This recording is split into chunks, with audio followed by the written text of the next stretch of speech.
prayers of the righteous availeth much.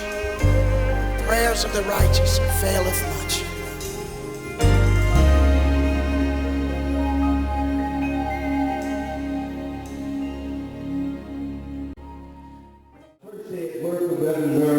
I need corporate America to go to work for First CME Church.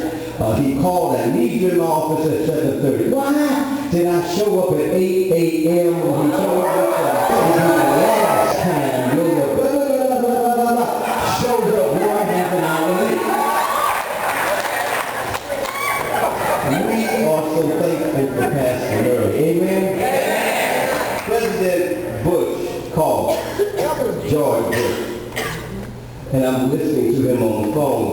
We would like you to come to the White House Tuesday. We will have a plane for you to come and meet with the other pastors Tuesday. Please come. Pastor Murray says, it is not that I don't respect you. We understand that you're the President of the United States. But Tuesday is Bible study. Come on, somebody. Until I come to the White House.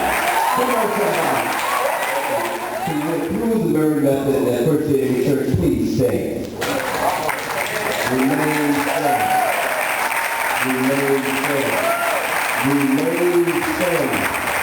Remain standing. This is a partial list of some 50 who are ordained. These are those who have served as pastor or currently serving as a pastor. Al Smith, Benny Thomas, Hector Purcell, Mary Minor, John Cajun, Reverend Jewel Smith Powell. She is now program director at USC. Give God praise for that. Don Patterson, Eddie Slack, Dr. Jane Galloway, Reverend Dr. Steve Johnson, pastor of finance at Faithful Central Bible Church, Reverend J.L. Armstrong, pastor of Toyota Motors. And of course, John Bryant, which might call it pastor of Operation Hope, as well as he has trained over 300 pastors and now the USC Cecil Center. Come on, let's give God praise. As I said last week, musicians. We remember Joe Westmore. Come on. Charles Lane. And we thank God for Ricky Bundy, Dwayne Knox, Barbara Allen, Porter Gill, and Charles Williams. As we end, may you always know you are the wise beginning of a living end. You have poured into our spirits, and now you've given us the responsibility of pouring into so many more. Thank you for allowing the oil to flow into the lives of all of us, and we give you a standing ovation. Reverend Dr. Superman.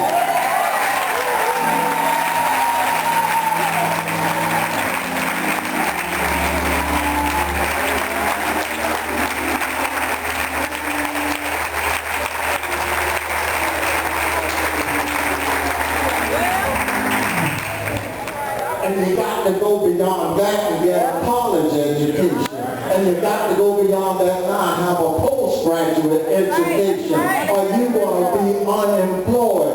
We have to do something.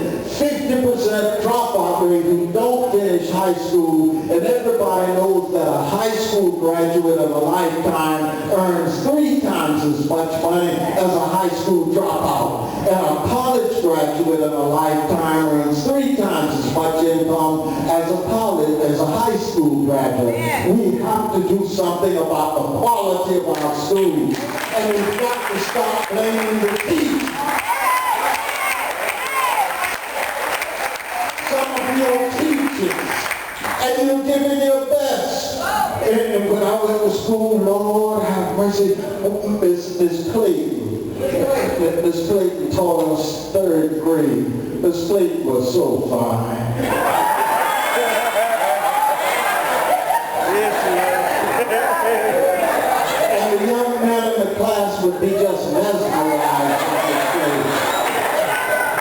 One day Miss Clayton walked and she put her foot up on the chair, pulled the chair, put her over. Said, now you young men in this place, listen again. See that book in front of you? You get that before you get this.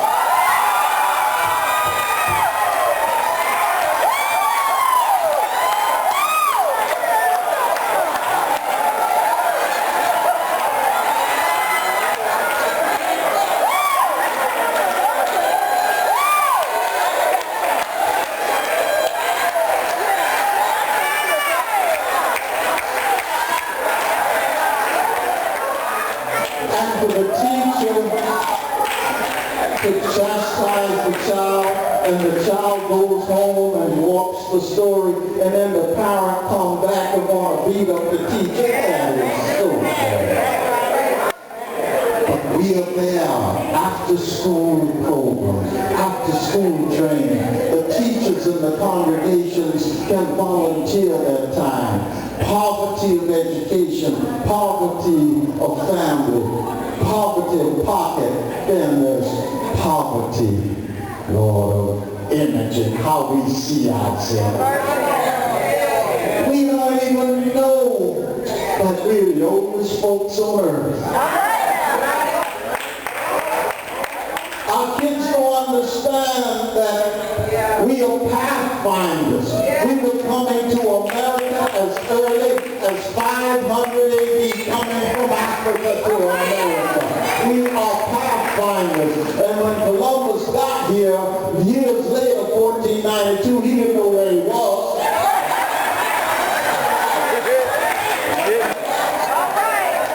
And when he left here, he didn't know where he had been. And even then, Columbus had a black navigator.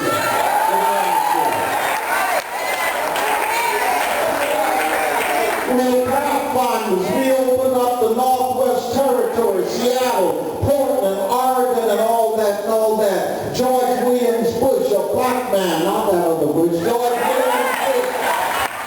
The Indians accepted. He goes back to Mississippi in the South and brings our people to settle the Pacific Northwest. George Williams Bush. When you look at Los Angeles, 44 founders of Los Angeles, 22 of them were black folks.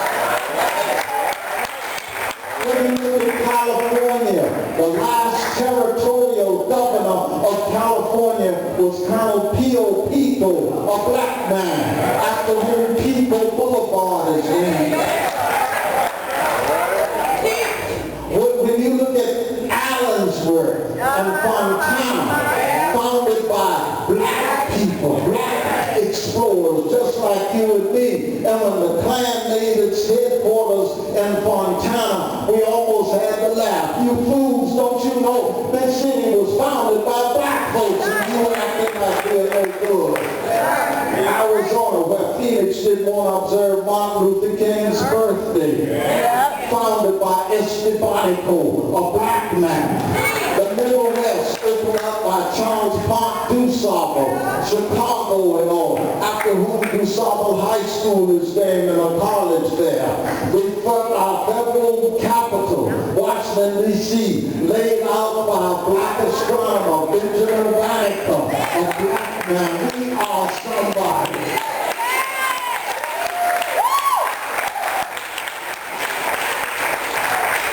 Our kids need to know we are pathfinders. They need to know we are providers. If they did, then they wouldn't be walking down the street on the street light with the pants sagging down, showing their shorts. And some of them don't even wear shorts. Boy, I don't want to see your butt. I want to see your brain. But if they don't have the image, if they don't understand, they look at the skyscrapers downtown. They don't know that a black man invented the skyscraper. They don't know that a black woman invented the air conditioning. They don't know that a black man invented furnace heating. They don't know that there was this slave, 14 years old, He was sold for an old plug mule, and yet that boy grew up to take a peanut, and out of that peanut, he pulled 300 products, including the lipstick sisters, including the aftershave brothers. He took a potato and he carved out 300 products as cornstarch and shoe shine polish. George Washington Carver, the president, sent for him. And he was sitting outside waiting to be called in to the meeting of Congress. A man passed by, usher, yeah, you can't sit here, boy. You can't sit here.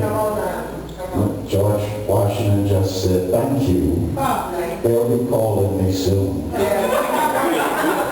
So they called him inside, and the senator from South Carolina, you remember, like Senator Wilson from South Carolina, who said to Barack Obama, "You lying."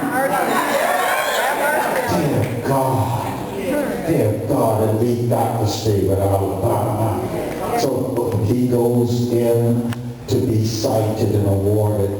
But before they bring the award out to him, the senator from South Carolina said, "Now, Mr. Carver, they tell us that you say that the Bible told you about the peanut." Well, that's good, except that as they say, I know the Bible, I read the Bible from kibble to kibble. I teach Sunday school, and I never saw anywhere where they mentioned the peanut. Dr. Carver was as cool as Barack Obama.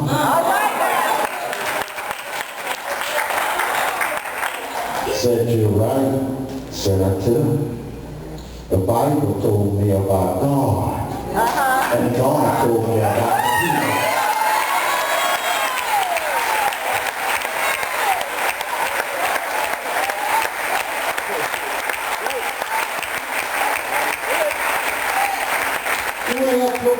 Edison gets credit for the light bulb, but it was made possible because of those two filaments in the light bulb, and those filaments were invented by a black man. The stoplight is you go in safety, invented by a black man. The train brakes are invented by a black man. When you put your car in drive, an automatic transmission, and you no longer have to use the sail with the clutch on the floor and all invented by a black man. We are providers. We are pathfinders. We are protectors. Some of the brothers here have served in the military. But I went into the Air Force, and we took basic training. Then I went to officer candidate school, second lieutenant, go out there, and I went to flying school. Major Hall from Texas, white, sent for me. I was the only black in the squadron applying for flying training. He said, "Now, Murray, I'm going to tell you, I don't like the color, but I'm going to try to treat you right." I saluted. He didn't know what my stomach was saying. He prompted me. I was determined I was going to get my wings. But we go way back. The first to die in the Revolutionary War. First to die in the Civil War. Nicholas Biddle, a black man. And neither George Washington nor Abraham Lincoln wanted to use the black troops. But in the Revolutionary War, the British said, "Hey, they're not recruiting the black folks. Let's us recruit them." So they had to recruit them. In the Civil War, Abraham Lincoln, who was a devout racist and who got turned, like Paul got turned by the Lord. Thank the Lord, Abraham Lincoln became a new person so that he put in his will when he died, all of his slaves would be set free. And Martha, his wife, put in her will when she died, her slaves would be set free.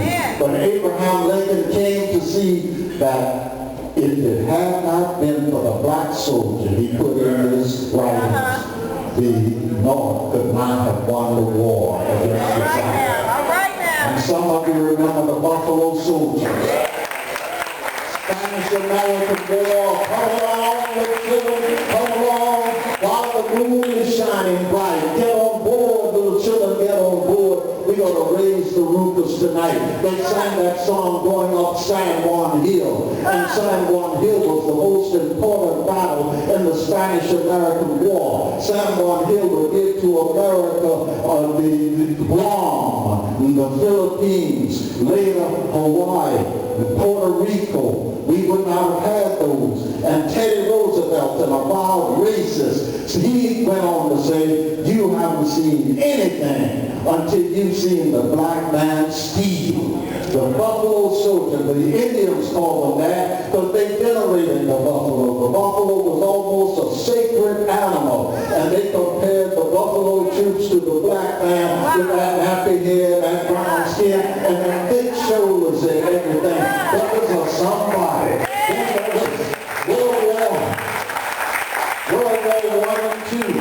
World War I and II, especially World War II, with the Tuskegee Airmen. And they were assigned to escort duty in Italy because all of our transport planes were getting shot down by the Nazis and all. So they gave the 99th Pursuit Squadron the task of safeguarding those airplanes, assigned them to Italy. And in all the years of their service, they never lost a single plane in the escort. In the Korean War, the first battle was won by the 54th Infantry Battalion, a black battalion. And then as you go to the Persian Gulf and the rest, 30% of troops at peak strength were black males and females. We are protectors. We are providers. We are pathfinders. And we are determined that we are going to make certain that Southern California and the state of California are going to respect black folks. We are determined that our kids are going to school. We are determined